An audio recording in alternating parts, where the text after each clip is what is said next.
Once upon a time, in a village named Ujima, there lived a maiden named Adana. She was the cherished daughter of Chief Ozo, a kind and wealthy man. Adana was the only child of her parents. With her obedience and gentle spirit, she was adored and loved by her parents. However, tragedy struck as Adana's mother passed on, and Chief Odion decided to remarry a woman named Ogechi, who was also a widow with two daughters, Chimamanda and Ngozi. Unlike their stepsister Adana, these two girls were filled with envy and abhorred hearts tainted with greed. As the years went by, Chief Odion's health declined, leaving Adana vulnerable to the mistreatment of her wicked stepmother and stepsisters. They forced her into the role of a house servant. One day, the village was abuzz with excitement as news spread that the prince would be hosting a grand festival to choose his future wife. All eligible maidens were invited, and the air was filled with anticipation for the festivities to come.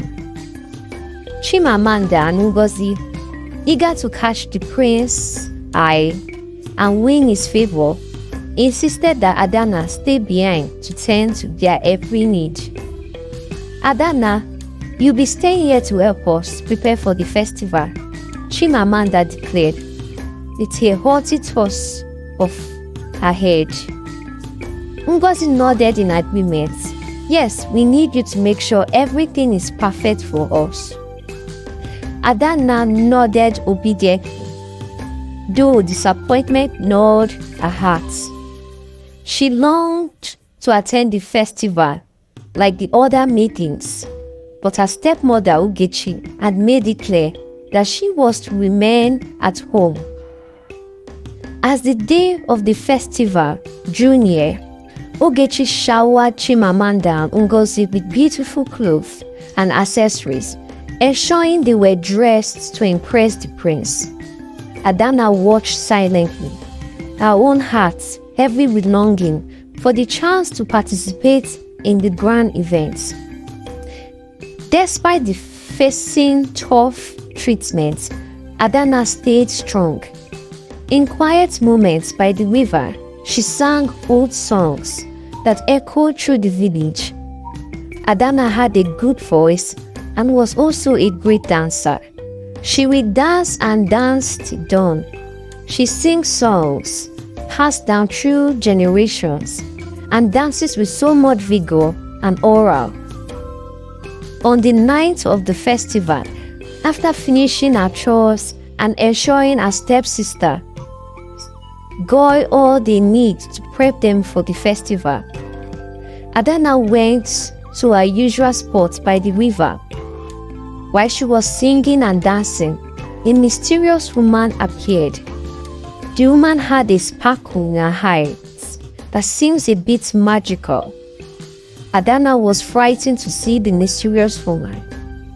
She has never come across any creature so frightening.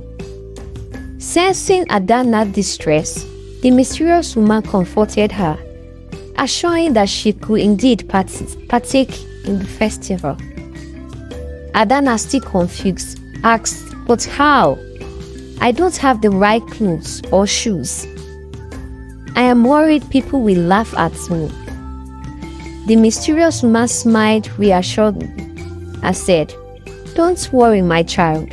I will provide you with everything you need."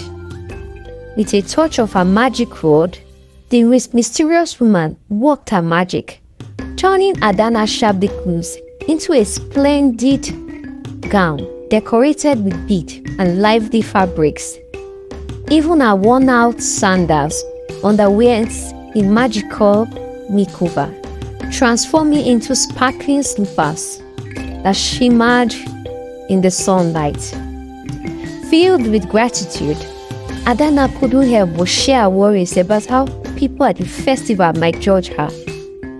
The mysterious woman replied, "Worry not, my dear. Embrace the magic bestowed upon you."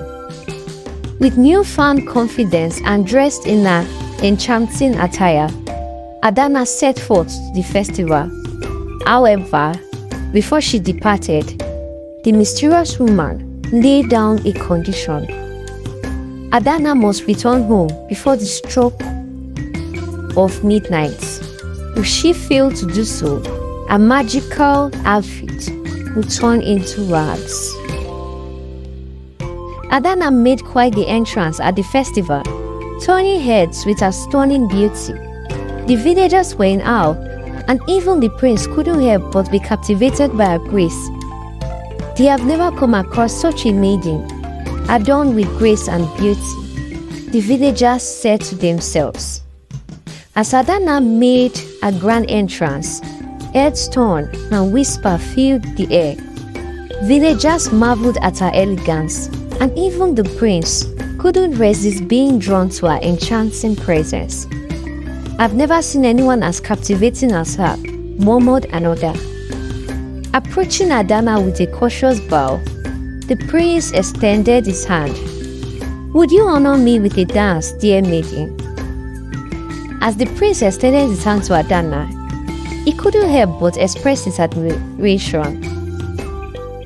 "I have never met such a beauty before. Are you from this village?" Adana's cheek flushed with a hint of bashfulness at the prince's words. "Yes, I am," she replied with a soft smile. With a twinkle in her eye, Adana accepted the prince's hand, and together they danced under the moonlight sky. Their conversation weaving seamlessly into the magic of the night. And though the prince had never seen her before, in that moment, it felt as if they've known each other for eternity. As the night wore on, Adana glanced at the sky and realized that the hour was growing late. "I must bid you farewell," she said to the prince, a hint of regret in her voice. "I promise to return home before midnight." The prince's expression fell slightly, but he understood. "Until we meet again, maiden," he replied with a gentle smile. Hastening home, Adana's heart raced with excitement from the evening's festivities. However, in her hurried departure, she unknowingly left behind a precious memento, one of her bejeweled slippers. Meanwhile, the prince stumbled upon the abandoned slippers, marveling at its exquisite craftsmanship. "This must belong to the mysterious maiden," he mused, a determination igniting within him. And so, armed with slippers as his only clue, the prince embarked on a quest to uncover the true identity of the captivating maiden, whose beauty and grace had captured his heart. The whole village of Ujima was really excited because everyone was talking about the prince's quest. They wanted to know who this special shoe belonged to. Everywhere he went, people were chatting about it. Whether they were at the busy marketplace or by the calm river, they all wondered who the shoe really belonged to. The prince walked through the village, looking determined as he searched for the owner of the special shoe. Finally, he reached Adana's house. Neighbors watched from their window, curious to see what would happen next. Adana's stepmother, Ugechi, was a bit nervous, but also excited when she saw the prince approaching. Her hands shook a little as she welcomed him into their home. When the prince showed them the fancy shoe with all their beautiful decoration, it felt like the whole room held its breath, waiting to see what will happen next. Chimamanda and Ngozi, Adana's stepsisters, were really excited and hopeful. They really wanted to try on the shoe and looked eager as they stepped forward. They tried really hard to squeeze their feet into the shoe, but no matter how they tried, the shoe just didn't fit them. The prince didn't give up. He looked around the room and noticed Adana standing quietly in the corner. It seems like nobody had noticed her before, but the prince saw her. He looked at her with interest, and there was a hint of recognition in his eyes.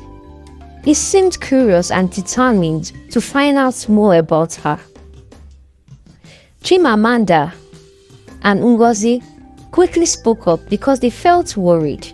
They were afraid that if the prince paid attention to Adana, it might ruin their chances of getting the shoe.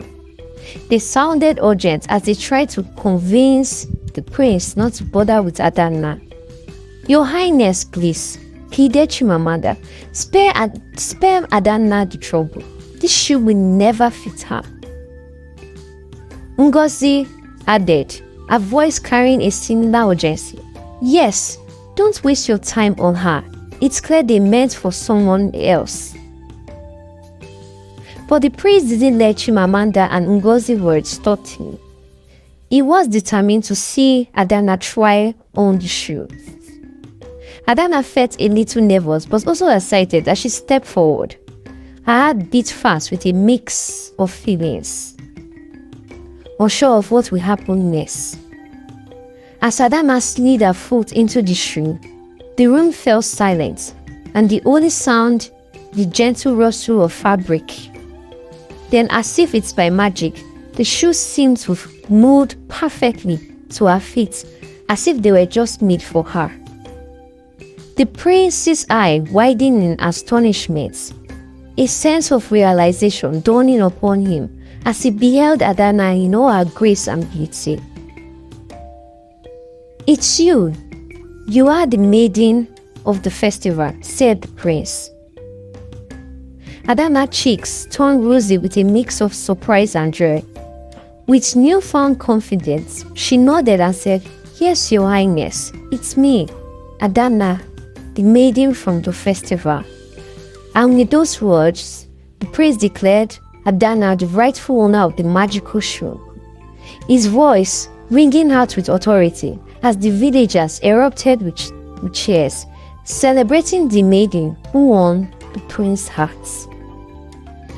Adana's life changed in the blink of an eye as she was led by hand to the palace. Sitting with the prince, she recounted her struggles and the maltreatment she endured at the hands of her stepmother, Ugechi, and stepsisters, Chimamanda and Ngozi. Adana, with a quavering voice, said, "Your Highness, I was treated unfairly by my stepsister and stepmother."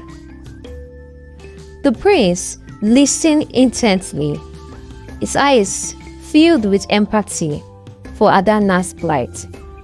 Determined to right the wrongs done to her, he vowed to make things right. Adana's stepmother and stepsister were brought forward and exposed for their cruelty. The truth of their actions came to light, and they faced the consequences of their maltreatment of Adana.